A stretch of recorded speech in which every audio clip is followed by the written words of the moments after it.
Mesdames, Messieurs, bonjour. Bonjour à vous. Bonjour à tous ceux qui nous suivent sur notre chaîne.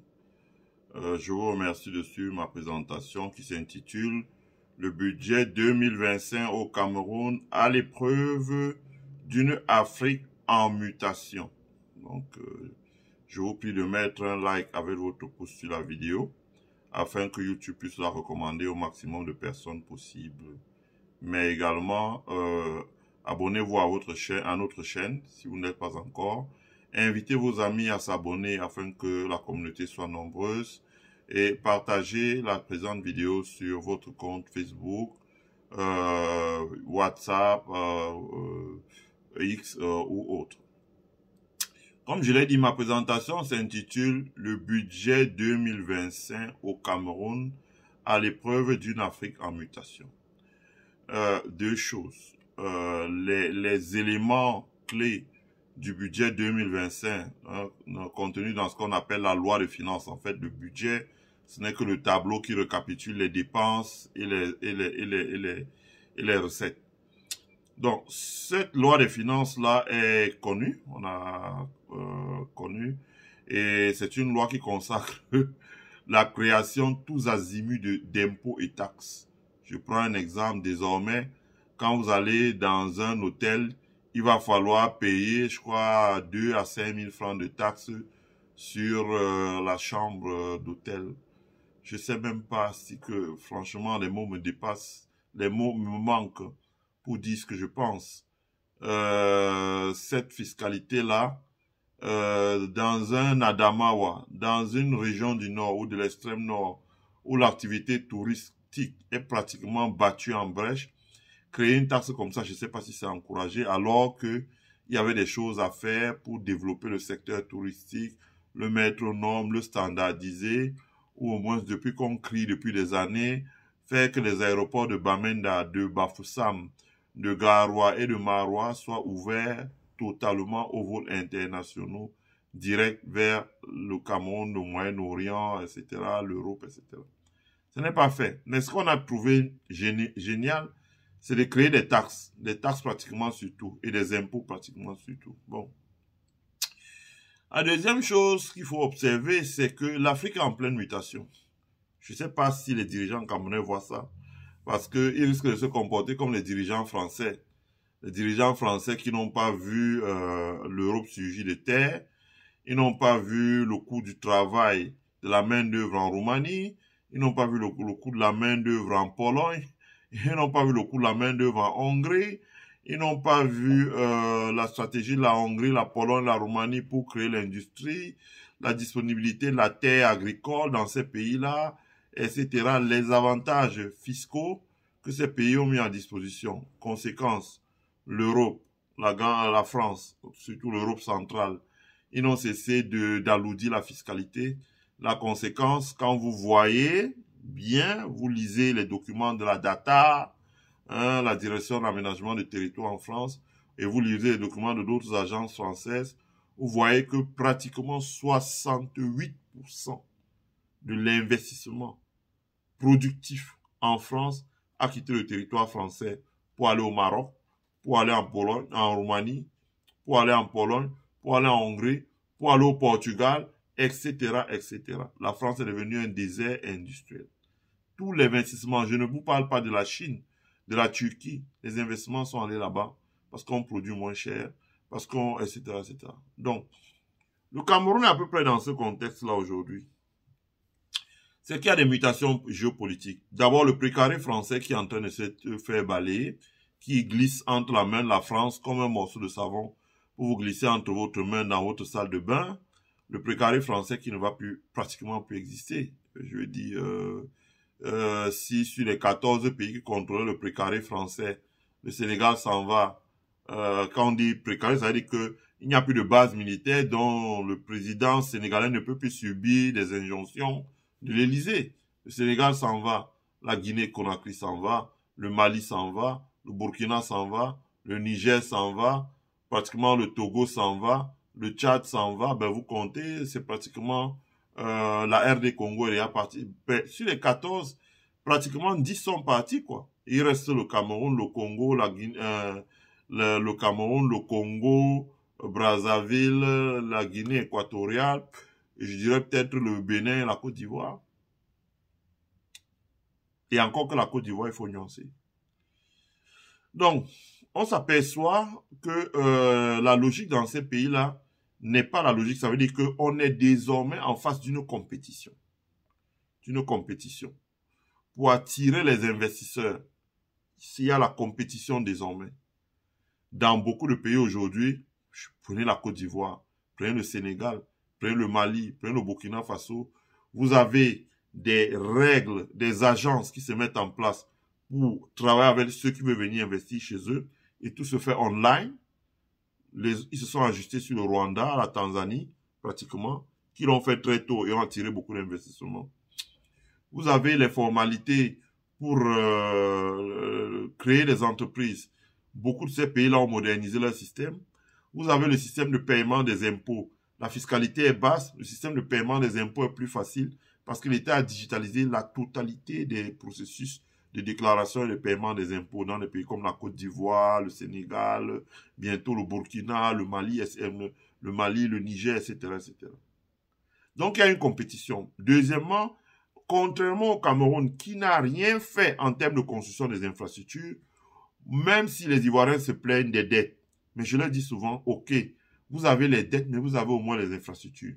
Plusieurs barrages ont été conçus et sont opérationnels. L'autoroute du Nord qui permet de relier Abidjan jusqu'à Korogo. Le port sec de Ferso, complexe de Ferke-Solougou. La réhabilitation de la ligne de chemin de fer qui va de Abidjan jusque dans le nord de la côte, etc., etc., etc.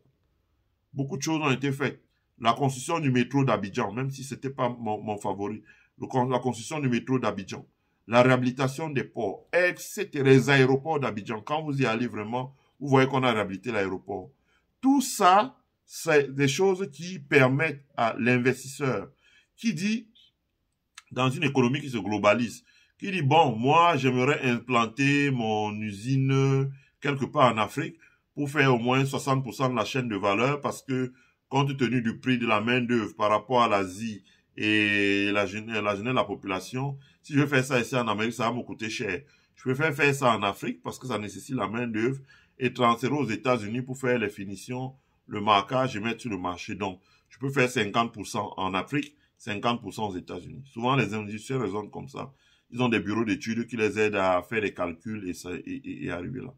Vous voyez bien que, de plus en plus, les gens se disent, il faudra regarder la vidéo que je vais faire sur le corridor de Lobito. Vous allez comprendre. De plus en plus, les Américains, les Chinois, qui font face au vieillissement de la population, pour réengranger les gains de compétitivité, commencent à dire, nous allons mettre la moitié de la chaîne de valeur en Afrique. Mais quand vous lisez les notes disponibles dans les postes d'expansion économique de la France, les notes disponibles dans les Chatham House en Angleterre, les notes disponibles dans les multiples think tanks aux États-Unis, vous ne voyez rien qui puisse inciter un investisseur à aller au Cameroun dans les conditions actuelles. Pas assez d'électricité, pas assez à l'eau, cherté des coûts de télécommunications, les infrastructures, je n'invente rien. Prenez la route qui part de Douala pour aller jusqu'à Bafoussam. Regardez vous-même combien de temps on met aujourd'hui de Douala pour aller jusqu'à Bafoussam, pour aller jusqu'à Bamenda. Regardez l'état de la route. Regardez vous-même les éboulements, les multiples éboulements qu'il y a eu sur la plaine de Mbo, dans la falaise de Tchang. Vous passez de Sanchou, aller jusqu'à Tchang. Regardez vous-même tout ça. Je n'ai pas besoin d'allonger la liste. Tout le monde sait et c'est douloureux, cette liste-là. Donc, il n'y a pas vraiment de cela. Ensuite, les investisseurs aujourd'hui, les États ont développé des outils qui leur permettent de faciliter l'arrivée des investisseurs chez eux. Les États ont développé des outils qui leur permettent de faciliter l'arrivée des investisseurs chez eux. Première chose, c'est les infrastructures économiques. Vous voyez, le Burkina Faso a rénové totalement l'aéroport de Donzin pour faire un hub. Et le hub, ils sont en train de gagner parce que les Russes vont fournir les avions pour créer une compagnie aérienne qui va desservir la Russie par vol direct dans un premier temps et ensuite les pays de la mer Noire. Donc, les autres pays de la mer Noire, l'Azerbaïdjan, la Turquie, etc., qui sont tout autour de la mer Noire. Là encore, nous ne sommes pas. Ça nous passe sous le nez. Ça nous passe sous le nez. Parce que nous n'avons pas fait les infrastructures économiques. Quand vous regardez l'aéroport de Yaoundé, elle est vieille. Quand vous regardez l'aéroport de Douala, elle est croulante. Quand vous regardez l'aéroport de Bafoussam et de Bamenda, ils sont neufs, mais Paul Biya a volontairement fermé. Vous savez que l'essence du régime de Paul Biya, c'est la haine des Anglo-Bamileke. L'essence du régime de Paul Biya, c'est la haine des Anglo-Bamileke. Plusieurs Anglo-Bamileke ne peuvent pas le dire pour l'instant, mais attendez quand Biya ne sera pas là, vous allez voir comment ils vont le dire. Donc, il y a ça. Il y a cela, les infrastructures économiques. Deuxièmement, il y a un ensemble, comme on dit, set of rules, un arsenal juridique et qu'on met en place, appuyé par la politique budgétaire. Je rappelle que la politique monétaire est un instrument de stimulation de l'économie et la politique budgétaire. On a cessé de le croire au Cameroun. Nos parents, quand on prend les budgets que faisait Ahidjo, il y a les archives. Quand on prend les budgets que faisait Ahidjo, les budgets que faisait Ahidjo étaient les budgets qui déterminaient comment on va développer l'économie. Et ça, c'était corrélé ou collé au plan quinquennal. Les budgets que font Paul Biya ne réfléchissent plus à aucune logique. Quand on dit, mais vous augmentez les impôts, ils commencent à accuser le FMI. Sauf que le FMI a un site internet, et quand vous allez sur le FMI, vous voyez publié, rendu public, toutes les recommandations que le FMI donne au Cameroun. C'est publié sur le site internet du Fonds monétaire international. Et toutes les recommandations que le FMI donne comment on dit ça? Toutes les recommandations que le FMI donne au Cameroun ne sont jamais suivies. Et le budget n'a cessé, donc, au lieu de stimuler l'économie, c'est ça le rôle de la... On appelle ça en anglais fiscal policy. C'est ça le rôle de la politique budgétaire. De stimuler l'économie. Par exemple, de stimuler l'investissement. De permettre de faciliter l'investissement. Quand vous allez voir, prenez la Côte d'Ivoire. On aura l'occasion. Je ferai les directs sur le budget de la Côte d'Ivoire. Je vous montrerai beaucoup de choses. Mais prenez la Côte d'Ivoire. Quand vous regardez la Côte d'Ivoire, qu'est-ce que vous voyez? La Côte d'Ivoire a mis en place un fiscal policy, un budget qui permet, par exemple, vous voyez à l'intérieur du budget, quand un investisseur arrive en Côte d'Ivoire, l'État lui exonère des impôts sur les dividendes qu'il fait pendant un certain temps. Par exemple, dépendant de la taille de l'entreprise, du secteur d'activité, ça va de 5 à 10 ans. La conséquence, c'est que ça augmente la trésorerie. L'État lui dit simplement, il faut que tu réutilises ça. Et donc, si par exemple c'est sur 10 ans, à la 10e année, tu retires tes dividendes, tu distribues les dividendes sans payer les impôts. Mais il faut que tu gardes ces bénéfices-là et tu les utilises pour augmenter ton cash flow, de manière à faire grossir l'entreprise ou financer le besoin de fonds de roulement. Ça, ce sont des techniques qui permettent d'aider les entreprises à s'installer et aider, soutenir les entrepreneurs. Vous ne trouvez pas ça au Cameroun. L'État en Côte d'Ivoire, par exemple, donne des exonérations de droits de douane sur le matériel importé. Systématiquement. Quand vous reprenez une entreprise, quand vous créez une nouvelle. Au Cameroun, ils vont vous dire, oui, nous avons ça. Mais c'est sur 100 projets, il y a 1 ou 2 à qui on accorde ça. Et sur 20 ans. Ça ne marche pas. Vous voyez vous-même, ça ne marche pas. Là encore, vous voyez que ça n'encourage pas les hommes d'affaires. L'État en Côte d'Ivoire vous donne des subventions pour pouvoir diminuer le prix de certains facteurs qui peuvent être importés, au moins pour le démarrage, par exemple, sur 1, 2, 3 ans, et certains facteurs qui peuvent être importés, par exemple, je n'en sais rien, si vous devez faire, par exemple, du ciment, il peut vous donner des subventions sous forme d'exonération et parfois de cash. L'État vous accompagne dans les garanties bancaires pour que vous puissiez lever l'argent auprès des banques locales pour, par exemple, pouvoir construire un bâtiment industriel. Il y a beaucoup de choses. Donc, on prend le temps de regarder, vous voyez, on regarde, on travaille beaucoup jusqu'à des heures tardives pour regarder l'arsenal juridique. Et quand vous regardez aujourd'hui la Côte d'Ivoire, vous regardez le Sénégal, par exemple, dans les pays de la zone CFA, et vous voyez comment les Burkinabés s'activent avec les Nigériens et les Maliens pour pouvoir sortir leur part d'incitation à l'investissement, vous vous rendez compte que notre pays n'est nowhere.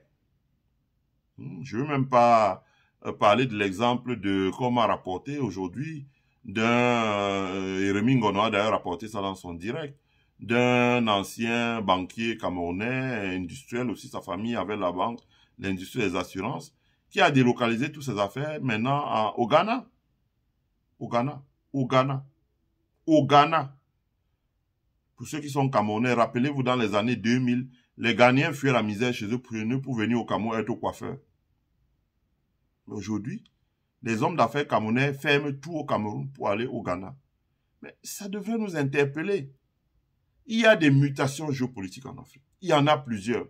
Vous avez vu ce qui s'est passé dans les pays de l'AES. Vous avez vu ce qui se passe au Sénégal et au Tchad. Mais vous n'avez encore rien vu. Attendez, le corridor de Lobito que les Américains ont construit, qui part de Kolwezi en RDC, même déjà en Tanzanie, RDC, Zambie, Angola, et qui arrive au port de Lobito. Mais vous allez voir ce qui va se passer. Je vais faire un direct dessus après cette vidéo. Ça s'appelle un corridor de développement. Et ce corridor de développement-là, il y aura plusieurs infrastructures, des zones industrielles, des ports secs, des entrepôts de stockage. Par exemple, la Zambie est une grande puissance agricole pour stocker énormément de céréales qu'elle pourrait exporter sur le marché américain. Le soja, le maïs, le colza, etc., etc., etc. Il y a des grandes mutations. Ces mutations vont vers ces pays-là à cause de leur politique monétaire. C'est budgétaire, autant pour moi. Fiscal policy.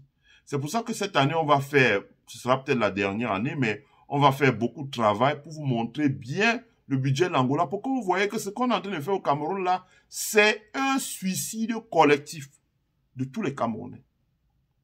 Tant ceux qui vivent à l'étranger, ceux qui vivent à l'intérieur, et puis ceux qui nous gouvernent. C'est un suicide collectif. Je dis bien un suicide collectif. C'est un suicide collectif. Mais il faut qu'on le dise. Nous, on le dit au moins pour que demain, là, quand ça fait que quand nos enfants nous demandent que mais les parents, qu'est-ce que vous faisiez pour que ça se gâte comme ça?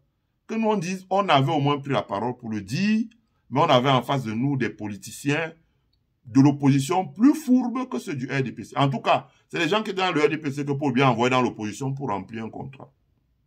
Ils ont arrivé, ils ont trouvé des enfants qui avaient créé un parti. Quand vous voyez les enfants aujourd'hui, sont tous en débandade ou en prison, en débandade et tout. C'est eux qui font ça avec Paul Biya la nuit.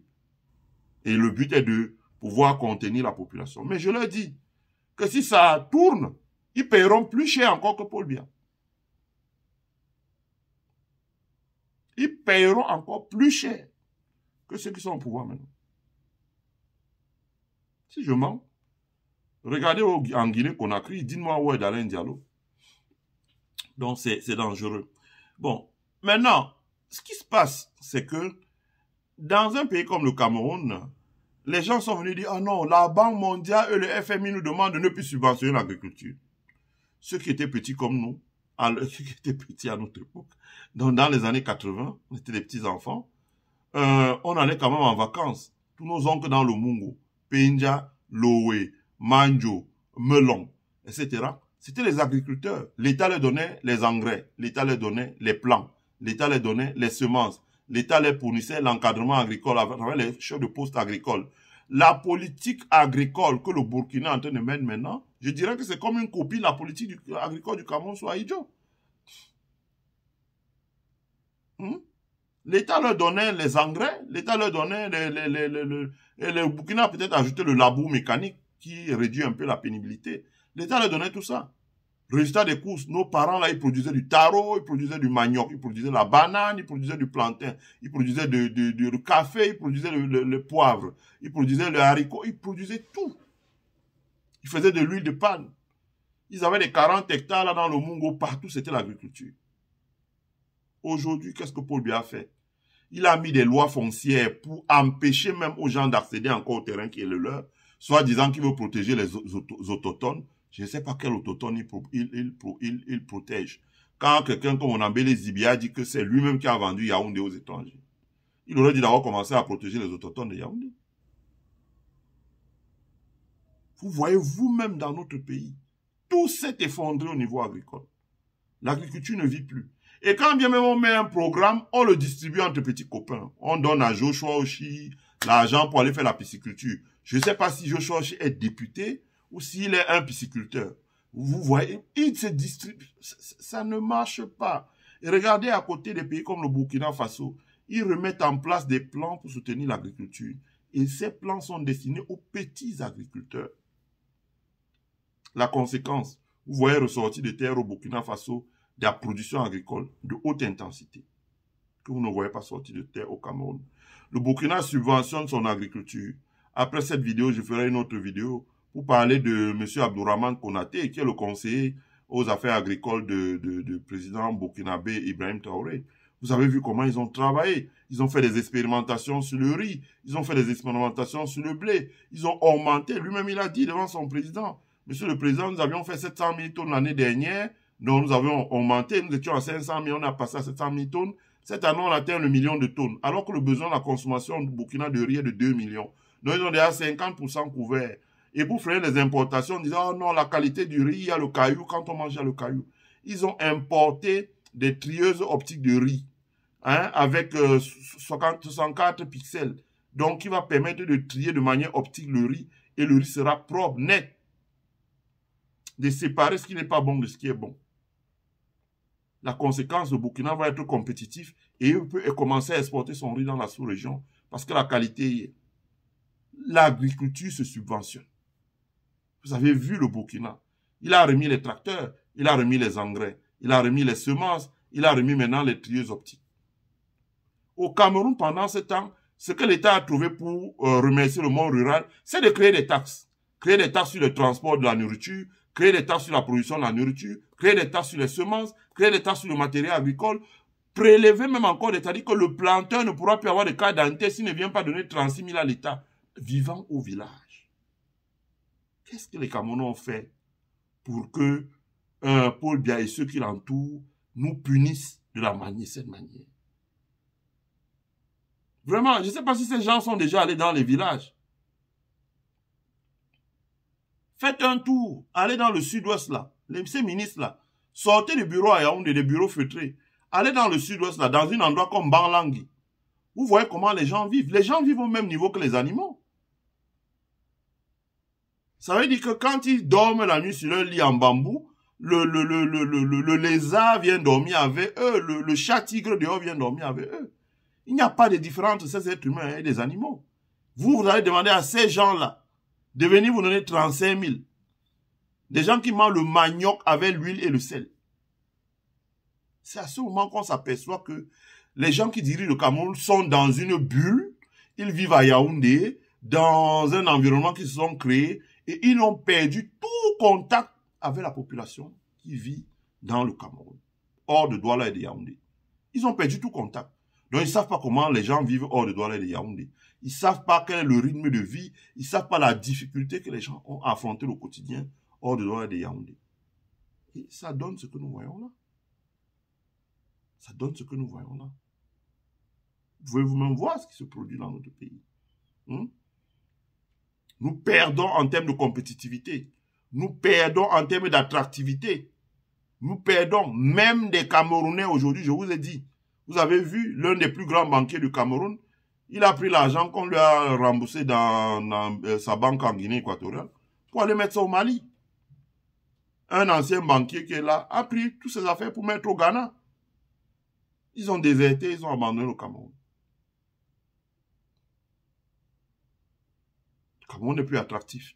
Et les dirigeants camerounais ne se rendent même pas compte que le pays n'est plus attractif. Ils continuent.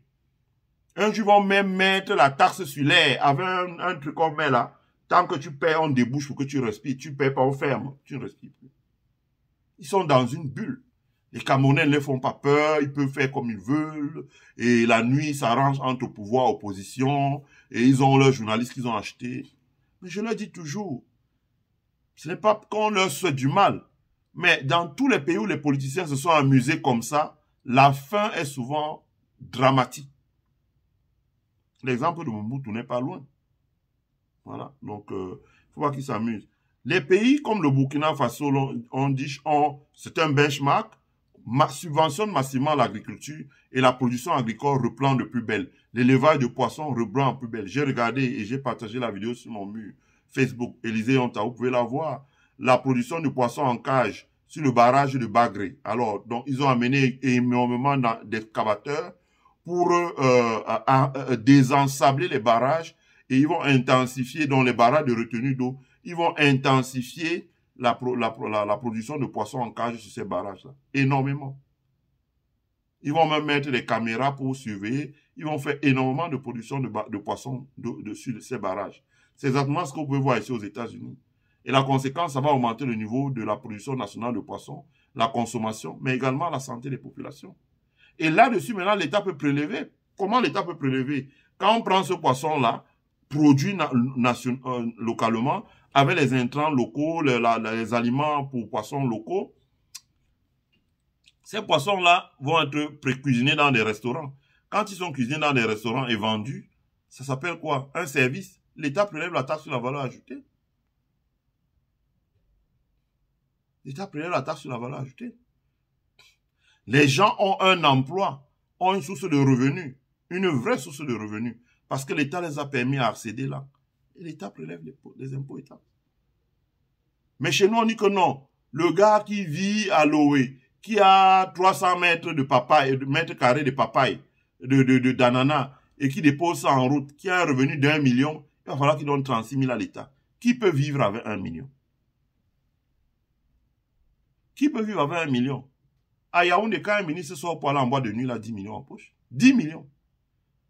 Il ne paye pas d'impôt dessus. Mais lui, il trouve que le pauvre prolétaire, qui a 300 mètres carrés d'ananas dans le Mungo, doit lui payer 36 000 francs d'impôt. Est-ce que ces gens réfléchissent? Ce qui, moi, me choque, c'est qu'ils font ça dans un contexte où D'ailleurs, je disais aux gens, bon, je ne veux pas raconter cette histoire ici, d'un activiste camerounais qui fait il a couru pour aller en Côte d'Ivoire. Ce qu'il n'a jamais dit, c'est que quand il est arrivé là, les Ivoiriens lui ont dit, tu t'hasardes à filmer ce qui appartient aux Camerounais ici et mettre sur la toile les investissements des Camerounais, nous on finit avec toi ici. Parce que c'est la compétition. C'est la compétition. Je vous parle maintenant. Au moment où je vous parle, je fais le direct là.